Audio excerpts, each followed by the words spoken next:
Oliver, mas bet at target nga ba si Kimi kesa kay Michelle? I'm overheated, can hardly sleep at night, doing crazy dreaming. You're the reason why, hiding by the baby.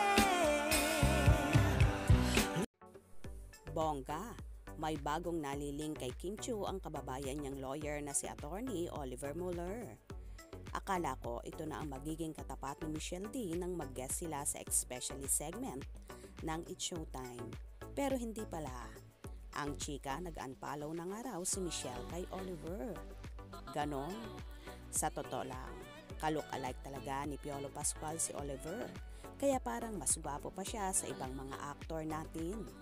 Pero yun nga, mukhang si Kim ang target niya. Target talaga. Sa isang interview ay sinabi nito na nagagandahan siya kay Kimi. Pero itinangging nanliligaw siya. I don't think it's fair that I speak about that without her permission. Sorry, I hope you understand. Kim is pretty nice. And I've always thought Kim was a pretty person. Also from Cebu.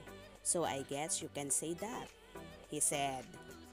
Anyway, sinabi rin ng abogado na simula nung umappear siya sa It's Showtime ay napakaraming opportunities na dumating sa kanya at kasama na nga rito ang pintuan para sa showbiz na ikinukonsider naman daw niya. Well, good luck sa'yo, Attorney Oliver. Ouch! Ano nga ba ang nakita niya kay Kimi at ito pala ang target niya ngayon? For sure, mag-aalin po yun na naman sa galit ang Kim Pao supporters dahil ayaw na ayaw nila na nakakaladkad ang pangalan ni Chinita Princess. Alam naman ng lahat na meron ng bagong nobyo ang dalaga, walang iba kundi ang kapamilya aktor at ang kanyang leading man na si Paolo Avellino. Unti-unti na ngang lumalantad ang Kim Pao sa kanilang itinatagong relasyon kung saan maraming beses na nahuli silang magkasama.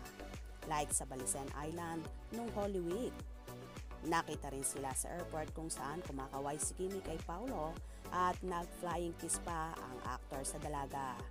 Ito rin marahil ang dahilan kung bakit hindi nagpa-follow back si Kim sa ginawa ni Oliver sa kanyang Instagram. Dahil nire-respeto niya si Paolo at very loyal siya dito. Anyway, hayaan na lang natin kung hanggang saan naaabot ang karera ni Oliver. Basta wag niya na lang gamitin si Kimi para sumikat. Kaya naman tumutok at wag na wag pahuhuli sa mga maiinit na kaganapan. Anong inyong magiging reaksyon sa video ito? Comment below.